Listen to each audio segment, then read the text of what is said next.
Order! Order! You are an incorrigible delinquent at times. Behave yourself, man!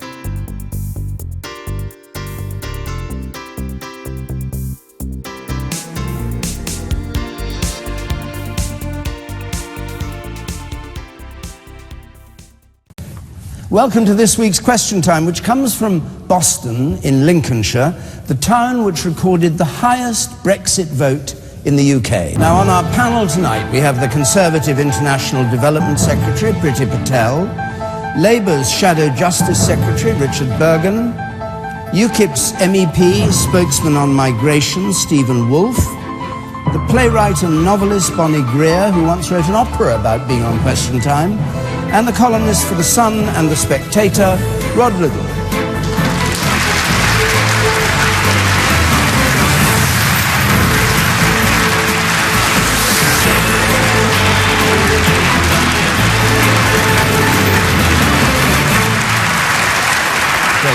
Thank you very much, and I'm delighted to have Richard Burgon here.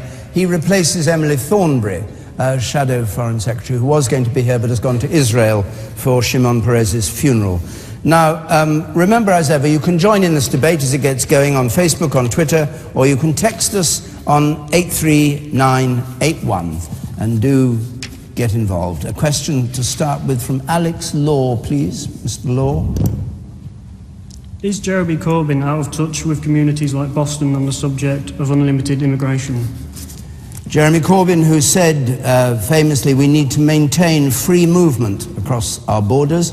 Is he out of touch with communities like where we are here in Boston? Rod Liddle. Well, yes, he is, of course. I think it was 78.1% voted in Boston to leave the European Union, and immigration was a substantial part of that reason. And of course, 70% of the population, we know from opinion polls, are opposed or want more controls on immigration, and more than 50% want immigration stopped entirely. So yes, of course he's out of touch. I mean, bless the bloke, he's not just out of touch on immigration, if we're absolutely honest. And it's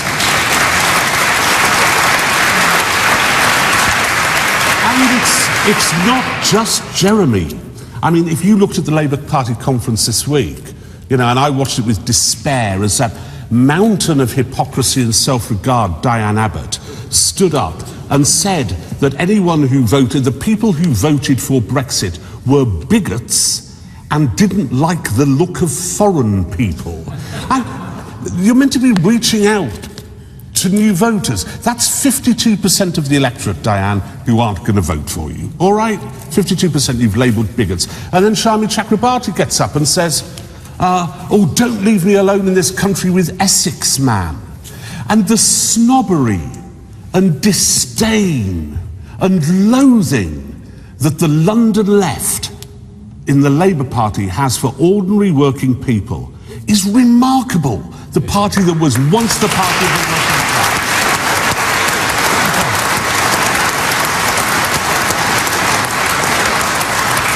Richard Burgon. Now, I am on the left. I'm not from London. I'm from Leeds. I do believe that it's really important that people in Westminster don't patronise people in Boston or anywhere else. So I am totally resistant to any idea of the Westminster elite trying to wriggle out of the message that the British people sent in the European Union referendum. On the subject of immigration, I think we have to understand it's not as simple as sometimes some of the newspapers make out. Immigration can be separated into asylum seekers that we have a duty to assist, fleeing death, torture and persecution, immigrants who wish to stay here for the rest of their lives, and then the free movement of labour under the European Union. Jeremy Corbyn, in his conference speech, did address these issues. And what some people forget is when Jeremy Corbyn said in his speech, and he said it before, that he's very concerned about the free movement of labour being used by unscrupulous employers to undercut pay terms and conditions. Tony Blair didn't say much about that. No. Gordon Brown didn't say much about that. So he is alert to that. And also the Conservative government abolished the Migration Impact Fund, which is meant to help areas like Boston that have a large share of immigrants coming to it. And Labour, as Jeremy said in his speech the other day, will restore the Migration Impact Fund. So I actually think Jeremy's more alert to this. And one last thing I'll say on this issue. You think he's in tune with Boston? Well, that's for the people of Boston to decide at the next general election. It's not for me to speak for Boston. But I believe in the bread and butter issues of needing more council houses, needing more affordable homes, needing a real living wage that is meaningful, needing a situation where your children and grandchildren go to university without being saddled with £30,000 of debt and more. I think he is in touch on those bread and butter issues. You said... I completely agree with what the gentleman on the right said. I don't know your name. Rob Liddle, this one? Not the Labour one. Richard. The one on the right, over... Me? Yes, you. I completely agree. You mentioned the word about hypocrisy. This is a common theme with leftists, very hypocritical people. If they'll espouse, you've got to be tolerant. You've got to be very tolerant towards everyone. But and tolerant towards people's views. But if they disagree with your views, they're very intolerant towards your own views. Incredibly intolerant. I would term. I'm very interested in this. The psychology behind it with leftists. I would term it under the Diagnostic Statistical Manual of Mental Disorders. I would include. Socialist delusional disorder. I would put it in the Diagnostic Manual of Mental Disorders because the hypocrisy is unbelievable. All right. From a lot of people. Can I respond on that? From the left side. All right, socialist disillusionment. Socialist delusional disorder. Go on. With respect, it does rather sound like a caricature of the Stalinist Soviet Union where people with the wrong political beliefs have been carted away and you've diagnosed as being politically or medically suspect. So I do take objection to that. Yeah, well, you will, because you're Labour, aren't you? Okay, Stephen Stephen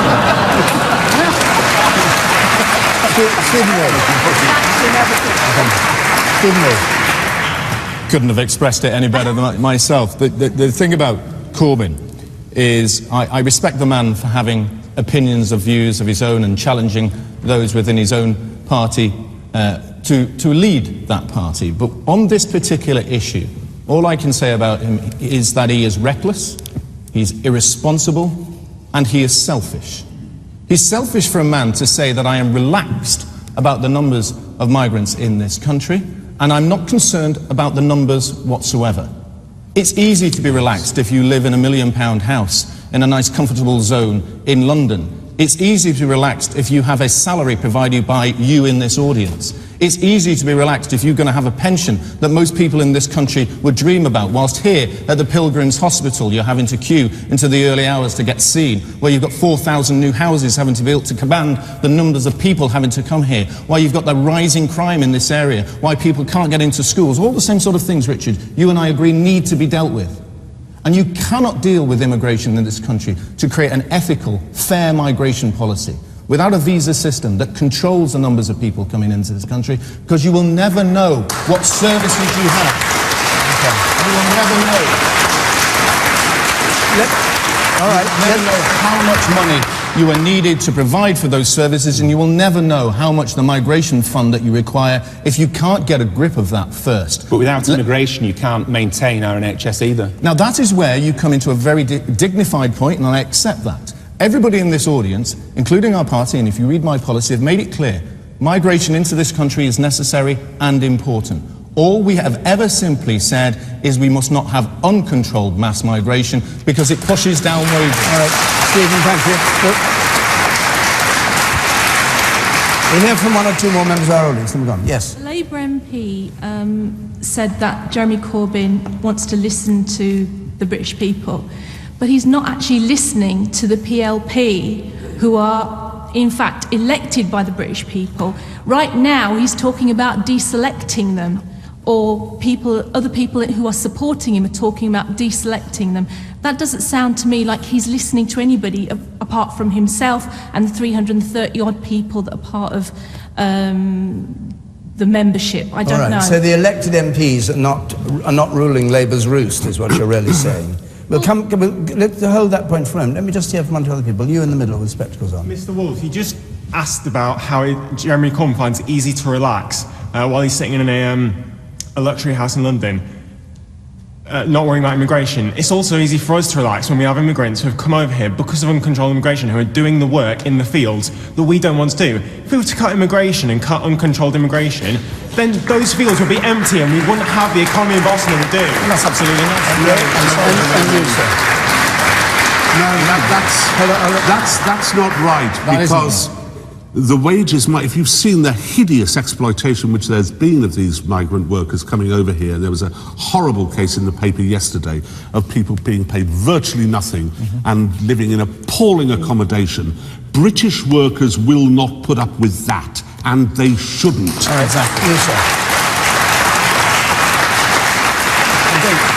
You, sir. I heard a discussion on local radio recently where it was suggested that Lincolnshire councils are not doing enough to help and rehome, etc., Syrian refugees. What they also suggested that we, the people of Lincolnshire in this room, should take them into our houses. You don't know who you're going to get. I'm not saying they're all murderers or terrorists or whatever, but you've no background checks on some of these people. We just don't know who we're going to get, but to take them to say, well, take them in your houses. I wonder if the people who are actually saying this and organising this... They're not saying you're being asked to, to invite them in. No, you don't have to do it. Ask them to do it. You could make a check. Ask them to do it. It's unbelievable. All right. Priti Patel. Well, look, I mean, let me start by answering the question that was put first of all. In terms of Jeremy Corbyn, I take the view pretty clearly that he is not listening to the voices of people here in Boston or the electorate that voted very clearly to take back control of our borders and our immigration policy.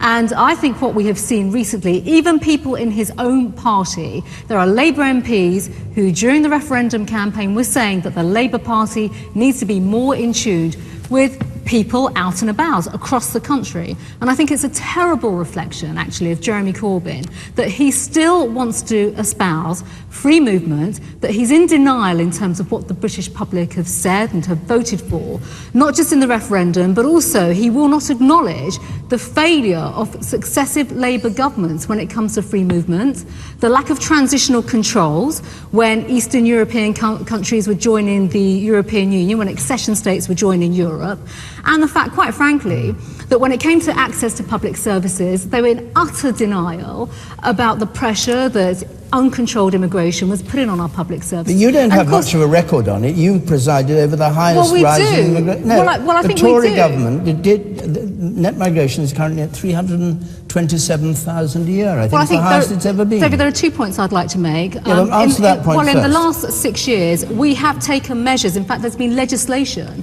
to stop people from Europe coming to exploit, for example, the benefit system. So how come it's at the highest level? And also third highest, I think. But they're not here to take benefits. They're here to work. These are just measures that we've taken. And why did you abolish the migration impact fund? The other point to make, of course, is that, this is a complex issue and there is no silver bullet. You're not going to control numbers overnight. And I think we should all be responsible here as politicians and actually acknowledge that. There is more that needs to be done. And, of course, the government will continue to work to get numbers down. And there is, of course, the other issue. Our focus is that we can commit that once we have left the European Union, we'll be able to take control from the European Union of the people that will be coming here. And that is our focus now in government when it comes to immigration. Okay. You thought it would work. We'll see whether it does. The woman there on the right, and then I'll come to you, Bonnie. Yeah, immigration in Boston, it's happened. Boston is a very, very big town now. We can't send people back. We're breeding all the time from whatever corner of the town. What we need to do, we need to invest heavily on the frontline services, A&E, EMAS, the police, because we're struggling so much. We really need to put some money into those services. It's happened, immigration, you can count numbers all over the place. It's happened.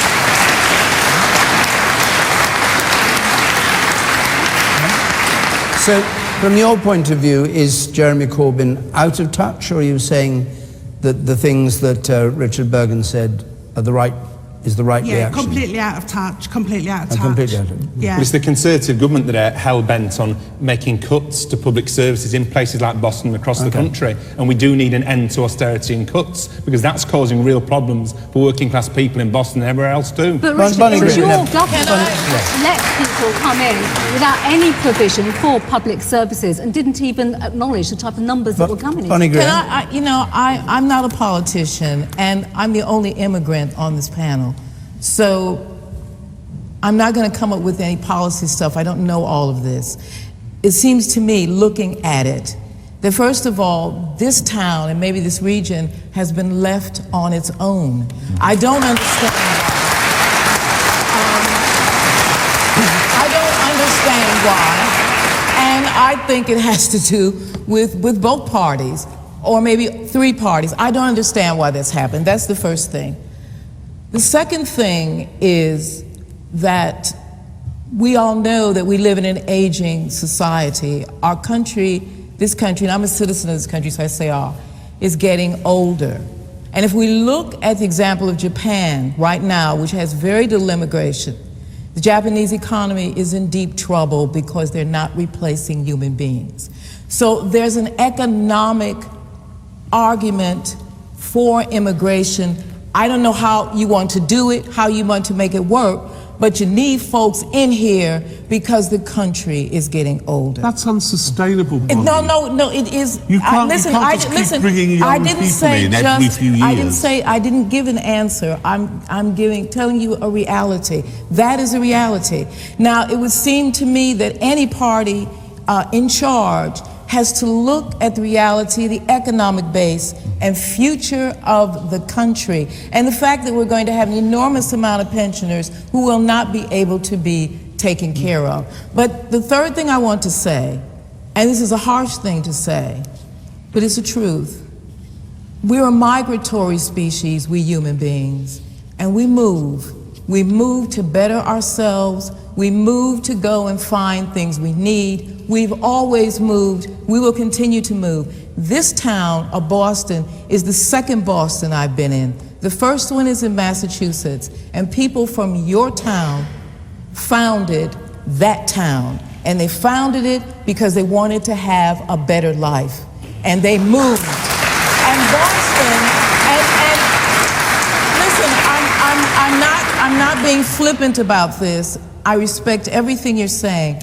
But I think we need to move away from these because the political parties, particularly the Conservative Party, which has actually had a mano within itself for the last maybe 20 years over Europe, and now UKIP is eating their lunch, basically, is a lot of what is happening here as well. But your town and your concerns need to be addressed, and we also have to understand the realities of human movement and the fact that we're in the biggest surge of humanity since the Second World War. And just to go back to what Jeremy Corbyn said, we need to maintain free movement. Do you agree with that, or do you think that on that particular point, Jeremy Corbyn is out of touch with the opinions of people who, for instance, who voted Brexit, a large number of whom Well, are here in I Boston? think, I'm a passionate Remainer, but I believe in the people have spoken. And if the people have spoken, the people's will must be done. Yeah. However, and I'm not a Corbynista or whatever that is, but I want to say that it seems to me that a leader is also someone who has an idea about something, a vision about something. This is Jeremy Corbyn's idea. Now, if he's out of touch with you, that's another point. That's work he has to do. But he has the right, and we demand that he has an idea of this country and what it should do. Freedom of movement, if we are going to have any sort of relationship with the rest of the world, particularly with Europe, has to be something that's thought about. Thank you very much. You in the back there. I'd like to yes. agree with the lady at the back there and Richard. Jeremy Corbyn's government would be the only government to invest in communities and put money into areas where there has been high levels of migration. He'd invest in that. I can't see a Tory government investing and putting money into the public services that people need. All right, and the woman in the front row here. Yes? The only people to blame for this is the government. Where did they expect all these migrants coming over? Where were they going to put them? I've got grown-up children. They can't get a place, a council place. My daughter was actually told, come back to this 10, 15 years. The school, this went back well over 10 years ago. My daughter couldn't go to the local school because there was an high influx of migrants. So she had to go about 18 miles away. I had to pay £5.60 a day for her to go to that school when her local school was 2-3 minutes round the corner. But because, what I'm trying to say, 10 years ago they knew about this, and 10 years on, where do you put these people? All right. They never did nothing. Priti Patel. No, I come to Priti Patel. I think this comes to the point that over a period of time, previous governments simply failed to acknowledge, and these were Labour governments as well. These governments, you all say the same. No matter who gets in power, you're going to do this, you're going to do that.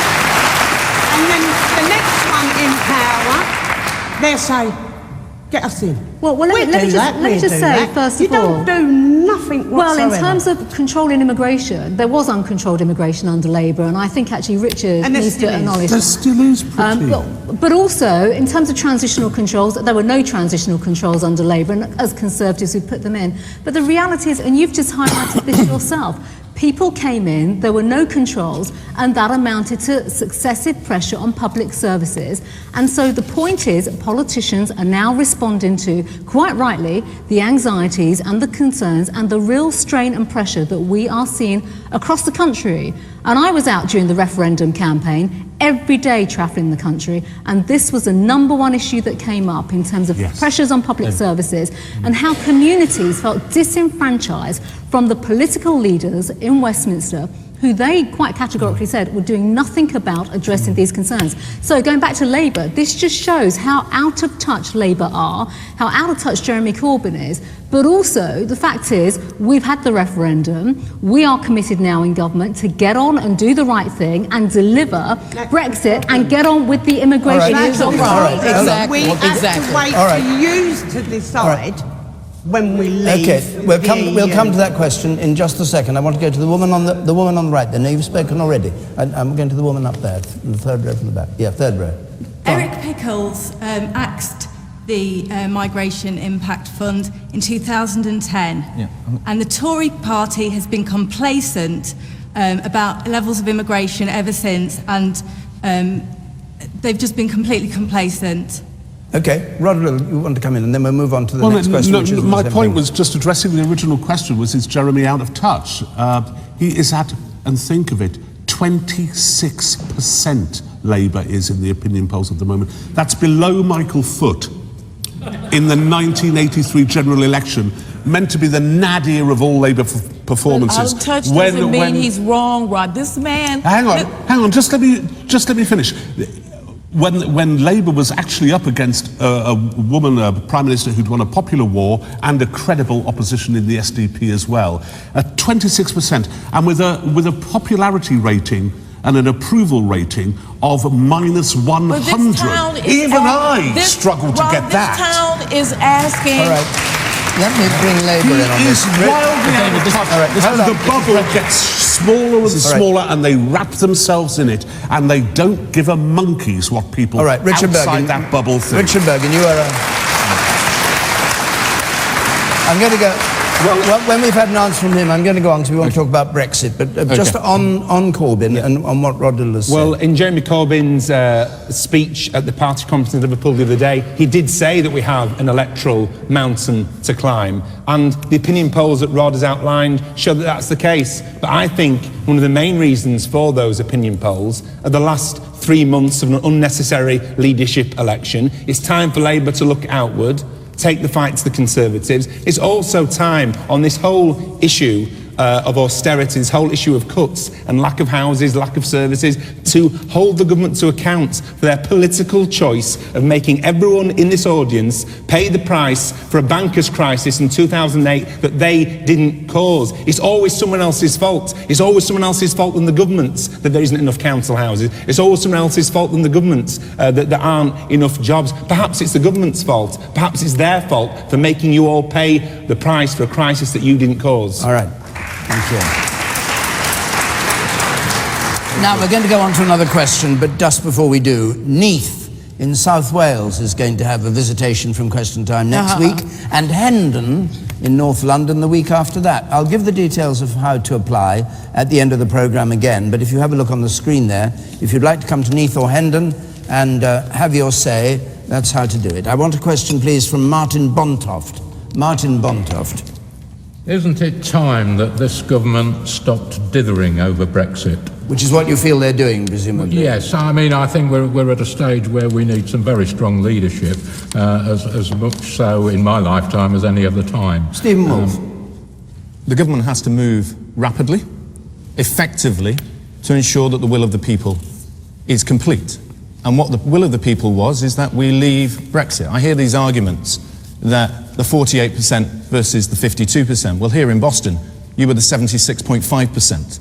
And in many of the towns that I campaigned across the north of England, from Stoke to Lichfield to Blackpool to Bury, all of those towns voted in huge numbers for a decisive action that we take back control of our laws completely, that we take back control of our borders completely, that we get control of our fisheries, and that we stop spending the money that we have week in, week out, which will continue to be spent until we leave this sclerotic project.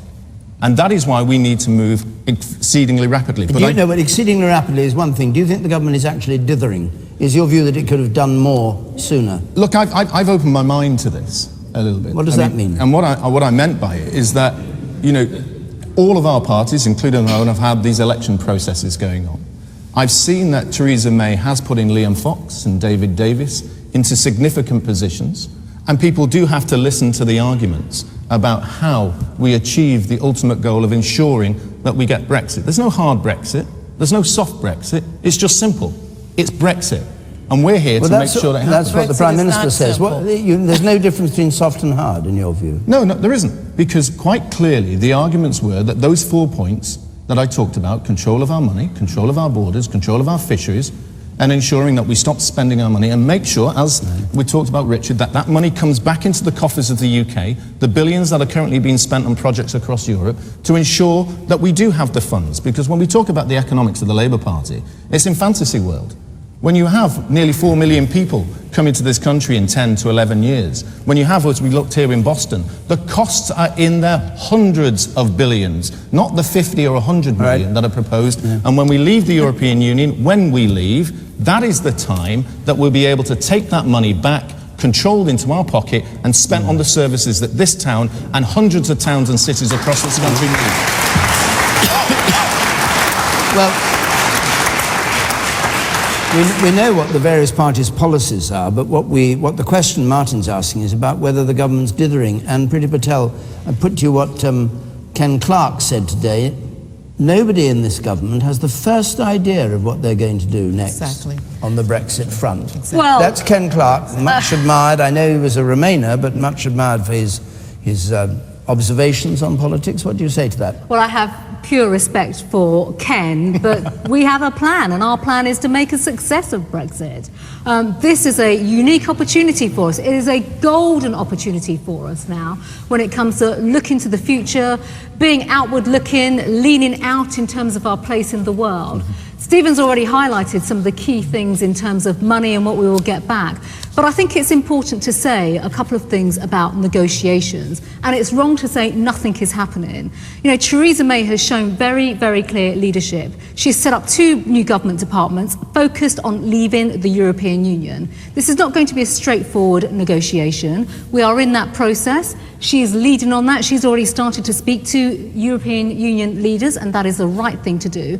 And of course, we have the machinery of government working on the details of our plan. When will she decide when to implement Article 50? Well, or has she decided when to do it? Well, she will, in due course, she will announce the details of that. But I think quite rightly so. You know, I've worked in business before, and when I've been out there negotiating, whether it's business deals and things of that nature, I'm not going to go out and put my cards on the table, and so we're not going to give a running commentary on Martin, this. are you happy with this answer?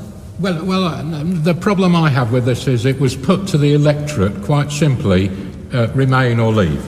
And it was as black and white as that. There were no grey areas at that time. It's only since then, since they got the answer that they probably didn't want and didn't expect, that the grey areas have come up, and it seems now that everybody's going to have lots of hot dinners negotiating round tables. If I may, you know, it's going to be an endless process. Well, I think we need to be incisive. Well, it won't be, and I think it's important to say that the Prime Minister, and rightly so, and the government are focused on getting the best deal and the right deal for Britain. We are putting Britain's national interest first. That is the right thing to do following the result of the European Union. She's unequivocal when she has said Brexit means Brexit. There's no faffing about. We will deliver on that, and we will deliver the right deal for our country. And is there any deadline on when Article 50 might be invoked? I.e. we say we're leaving and have the 2 years to negotiate, I've already in your said view? we're not going to give a running commentary. Well, I know you're not going to give a running commentary. Is there no, I mean, next year, the year after, the year after that? We are working on this. I mean, it's not indefinite. We will work to do this, and this isn't about how quickly, because you have to do this. Well, it is for him, because he wants action. He's not going to live long enough. That's a bit harsh. You look perfectly well to me. Funny Greer, I come to you. Funny Greer. This audience and the rest of the people in this country are clever enough to know what was promised to them and what was implied in the vote, that this was going to happen. Now, the deal is, and I don't think you have to be in politics to understand this or know this, Matteo Renzi, who is Prime Minister of Italy, laid it out today. The fact is that Brexit is a result of the mano a mano that's been going on in the Conservative Party and the old referendum party that Pretty used to belong to for 20 years.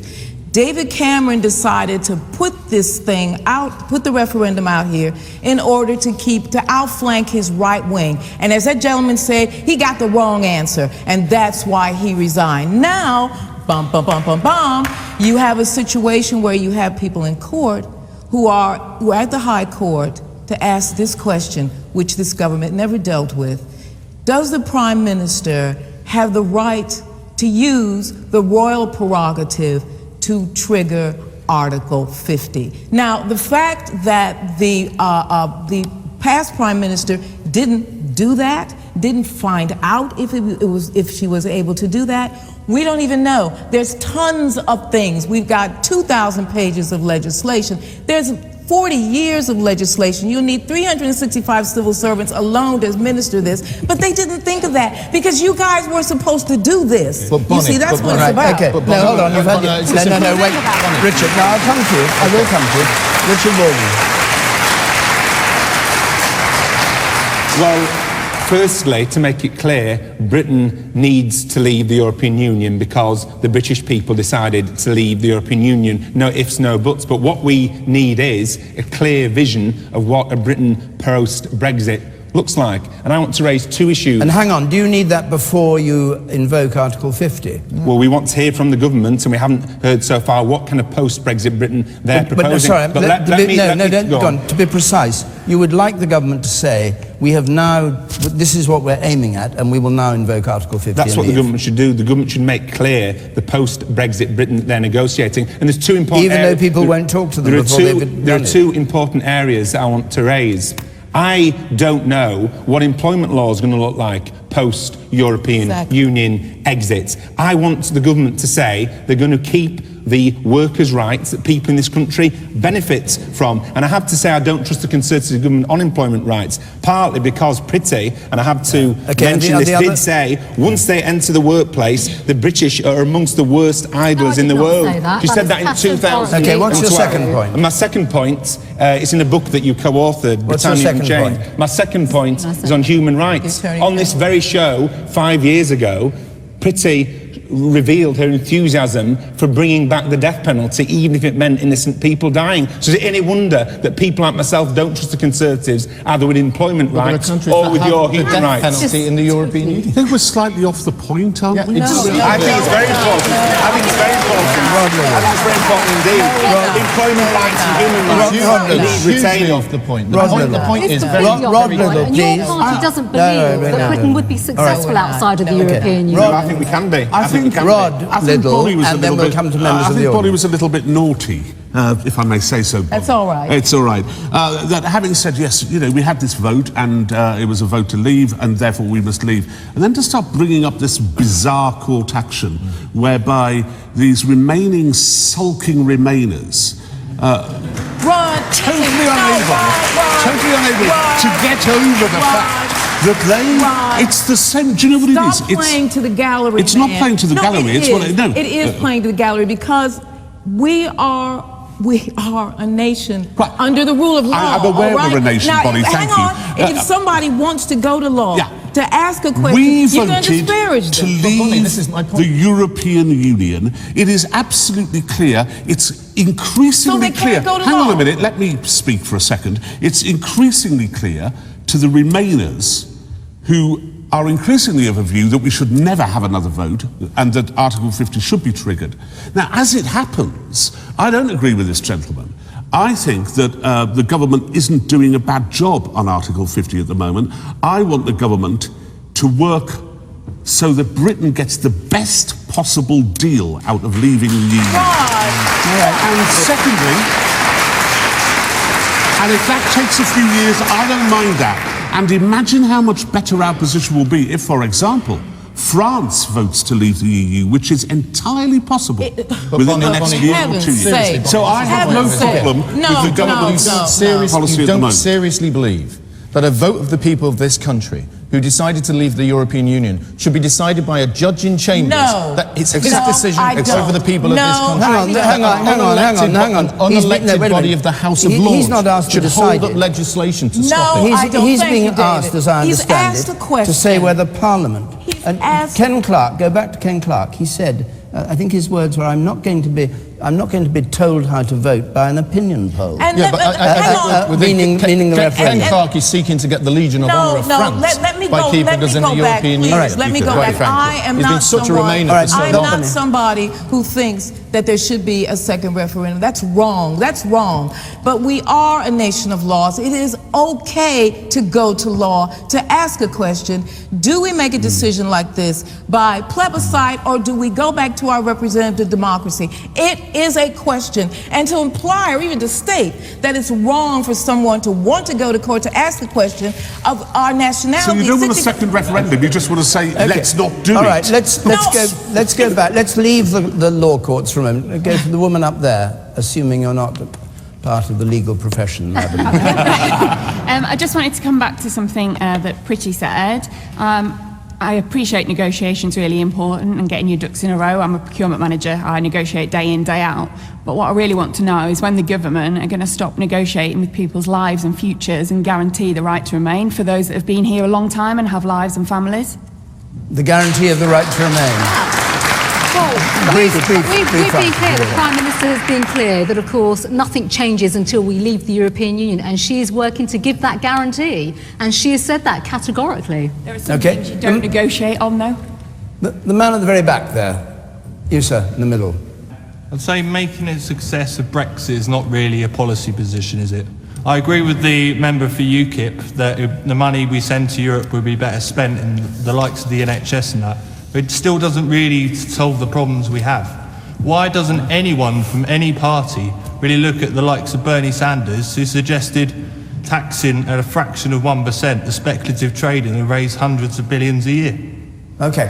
I think we've done a fair half hour or more about Brexit and about immigration. I'm going to go on to another question. No, I'm going to go to another question. I'm going to another question. No, hold on. You've had a big say already. I'm just moving on. I know you've got a lot to say, but a lot of people have a lot to say, mainly around this panel. All right. I'm going to take a question. Okay. I'm going to take a question from Sue Selby, please. Will football ever be free of corruption and greed and return to being a true sport? When will football be free of corruption and greed and return to being a true sport? Bonnie Greer. You know all about that. I know all about it. No? Yeah, it's as someone born in America, it is quite amazing how much money is in football, and I'm learning about it. I'm learning about the sport. I don't know when it's going to happen, but I'll tell you one thing. The amount of money that supporters pay and what they get in return, I think is scandalous. Absolutely. I don't know how. Okay.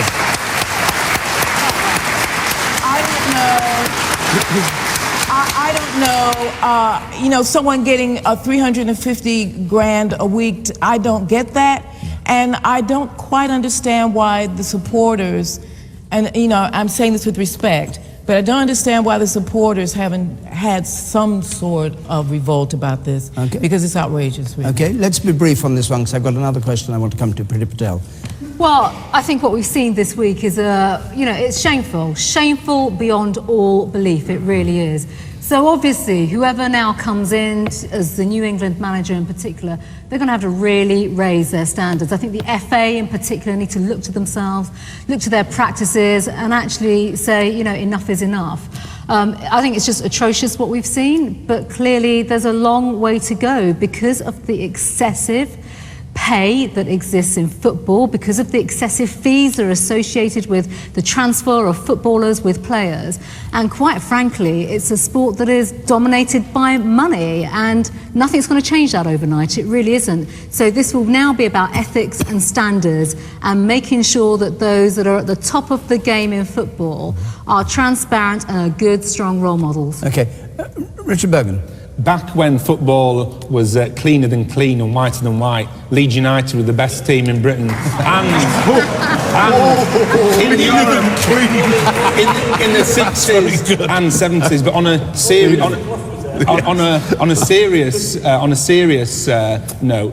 serious note, I agree with Priti on this issue. I think that football has been ruined by big money. I was born in 1980. I remember the time before the Premier League, and I think football has been ruined by big business, market forces, and fans being ripped off, and working class loyalties being taken for granted and exploited by big business. And actually it mirrors, doesn't it, other aspects of our society. Irresponsibility at the top, where people are bending the rules for an extra buck when they're the people who really don't need any money whatsoever. Okay. You, sir. Yeah, go on. It's reassuring to hear politicians talk in that way, because they've never ever taken money, have they? Or taken things they shouldn't have taken So I think it's rather patronising again. And where would they rather the money went? Into the boardroom? Should that sponsorship and that income go to the elite and not the workers? Paying less for a season ticket, and should be paying less to get into a match, and shouldn't be subsidising people to accumulate £500,000 in wages per week. I think it's obscene. In the last 15 years, the fans have been edged out of the game in the Premier League. I mean, it is now impossible, if you're a working class bloke, to afford a season ticket at Arsenal, take your kids. You can't do it. The whole thing has been ruined. As Bonnie says, absolutely right, it is ruined by greed, and Priti said the same thing. Did you know that the taxpayer gives the Football Association 30 million quid a year? It's just, I found that out recently. This is bizarre. I mean, it's like giving 30 million quid, the taxpayer giving 30 million quid to Philip Green. I mean, it's just absurd. And it is an appalling sight. And the England team, not that anyone gives a monkeys who manages the England team anymore. I'd probably go for Anjem Chowdhury, frankly. It is a grotesque example. And will it ever be free, was the question of corruption? Or is it like that forever? It won't be free. More of this will happen. But if you want to see good football, go down a few divisions. The prices are better, and there's more fun, and you can mix with other fans. Stephen Wolf, go down. Stephen Wolf, and then we move on. Stephen. I love football. I played semi-professionally till I was 35. I've got the bow legs in my knees that you can probably put a football right through my... And last time I was on Question Time, we were at Bolton, where my brother, Nathan Wolf, had actually played for the club there. And he was brought in by Sam Allardyce, but I never saw anyone, nor did he, in terms of this at all. What has happened in this scandal has shown what is ultimately wrong about the modern game of football, and it is a time that we should look at this extensively and say enough is enough. The fans have been pushed out. The teams have become multimillionaires surrounding by themselves. And I am actually sickened, and I was one of those. You know, I used to go to the paddock at Manchester United up against the... And if you think that Leeds were a clean club in the 70s under Evie, the tackles that used to go in there were extensive. Let's not reminisce too much. What I am saying here, what is even sickening about this is the fact that the man has brought our country into disrepute, is given £1 million, can go on holiday to think about his future. How many of us would receive that money if we brought our country in? What I would say to him is bring that £1 million back and put it into some sort of scheme that helps bring children together. That's where your £1 million should be.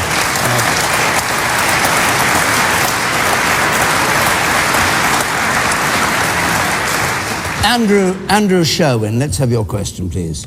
The Prime Minister and the Leader of the Opposition both benefited from a grammar school education, particularly in terms of social mobility. Why can't more low-income children with ability also benefit? Richard Burgon.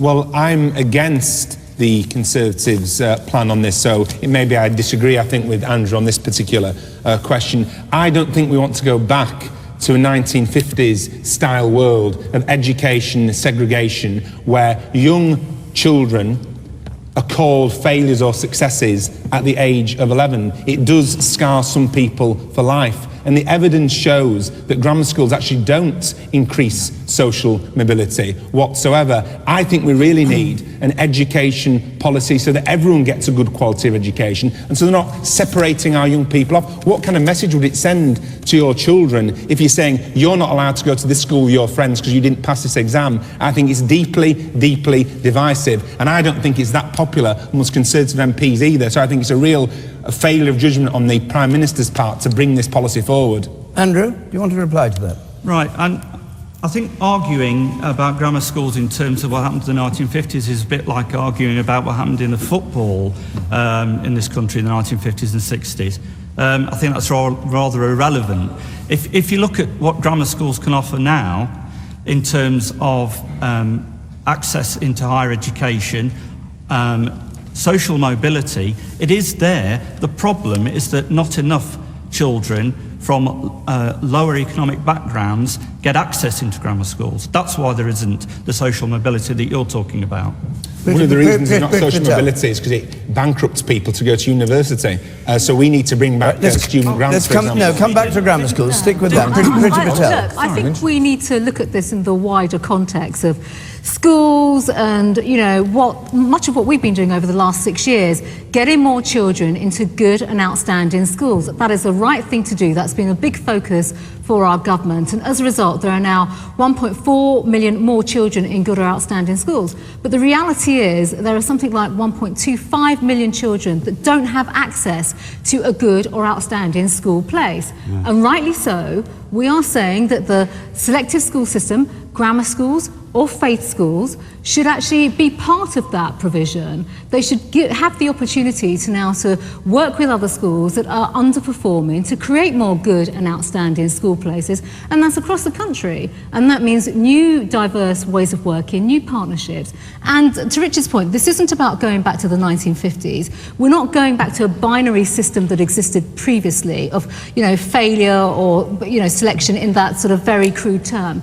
This is about a new approach to education, one that gives more parental choice, one that also puts head teachers back into control where they can actually work with neighbouring schools. And I say this as someone that has been a governor of a grammar school in Essex, where we have a very proud tradition of grammar schools, but also grammar schools that work within the community and actually work with other local schools to create exactly that, good and outstanding school places for children of disadvantaged backgrounds. And I think that is commendable, and we should have more of that. The man on the left there at the back. Yes. I've been a governor of both a grammar school and a secondary school here in Lincolnshire. We have this system. We have the 11+. I think it's a very successful system. My children have been through it. And the one issue that worries me about... When you say your children have been through it, do they come out all right the other side? Yes, I think so. I hope they do as well, but I think so. The one issue which concerns me about this is the the whole issue of the 11 plus and how it is positioned as a pass and fail, and we need to sort that out. We need to go. If we go back to the 1960s and 70s, it was much more of you were academically qualified or you're vocationally qualified, and I would like to see that as more of a fork in the road as opposed to a pass and fail. Rod Liddle?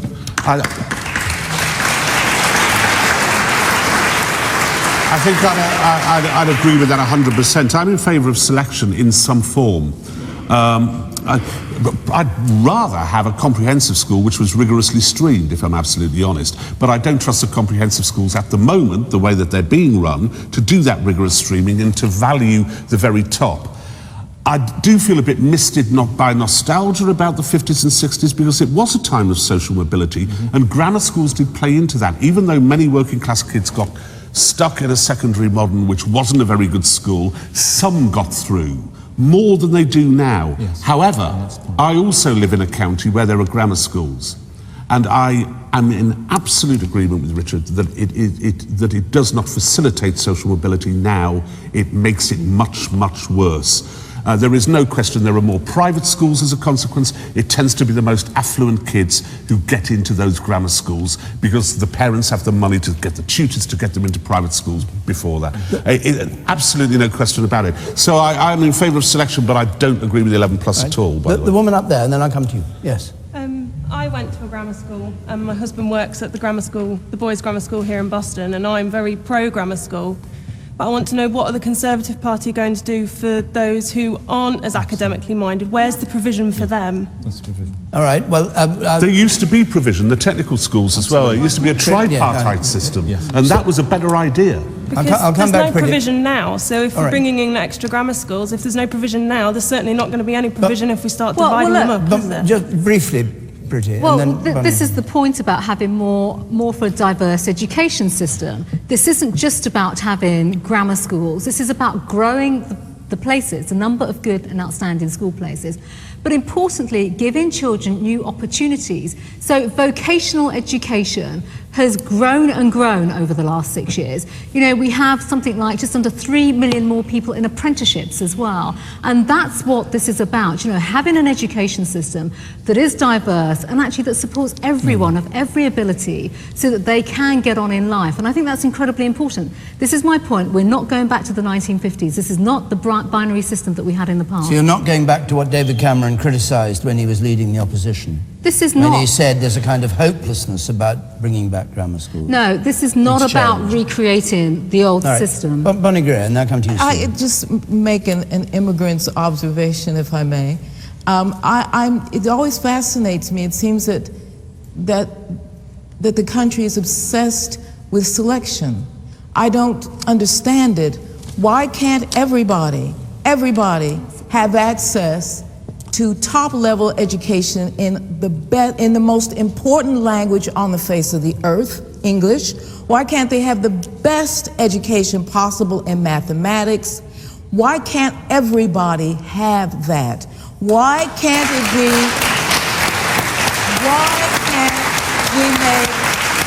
Why can't we also make teaching, which is one of the noblest things a human being can do, let's face it, put it at such a rank that not only that we support the teachers who are there, but we bring in the best people who want to teach. I think we need to build schools that everybody can go to, and then if you want to have selection, at some point, please not 11 years old, but at some point down the line, people can make a decision about what they want to do. But right now, we need children to learn to speak English. Everybody, not just immigrant children, but people born here. You said in the second row. I'm a former secondary maths school teacher. From what I observed in education, from teaching, each government decides to change it because they're on a sort of bandwagon. It doesn't matter whether it's a grammar school or the academy schools. Are you achieving standards? Now, Rod mentioned something very important earlier, streaming. I've taught in such schools, although it was called banding, and I have seen pupils, basically what happens is if you take the average size school, you've got, say, 6 sets in a year, you basically swap the top two sets around, so you've got mixed ability in pairs, if you're with me. And the weaker pupils are improved, achieve very good grades by the peer pressure. Mixed ability teaching, literally across the year, from what I could see, was a nightmare to try and teach. It does work. I don't believe in grammar schools. I went to a public school. Did it make a lot of difference to me? And I don't think it did. Okay. I'd rather have gone to a good, comprehensive school. Stephen Wolfe. For many families, particularly those on low incomes, poverty is a grinding chore that you have to go through when you're working long hours to provide for your family, pay the bills. But one of the things that keeps yourself hopeful is when you look at your children and say to them that you can actually give them a better life ahead of them. That the hope that you can give them education so that they can come here and sit on this platform like so many of us, or get a good job as a teacher like you, sir. But for many in our country, as Rod has said, who've come off the council estates I've done, the social mobility has declined dramatically, not just because I said it. Organisations like the OECD, Arena ONS. There was huge amounts of social mobility in the 1950s and 60s, and the grammar school system at that time wasn't perfect. And I made it clear that in UKIP's policies we had to ensure that we've got social mobility to move once more, and that's why I've been a huge backer of the grammar schools. It's helped me. I got out of my council estate. I became a lawyer. I was able to go to university. I sit here today very proud of my nation and very proud of the people who've made this nation and the ability. But what I have seen is social mobility decline in here. And I'm heartened by Theresa May's view that we don't go back to an education system of the 50s with segregation, that there is chances for people to come in at later stages, but more importantly, the funding is going across the whole country to many more schools to give them many more opportunities.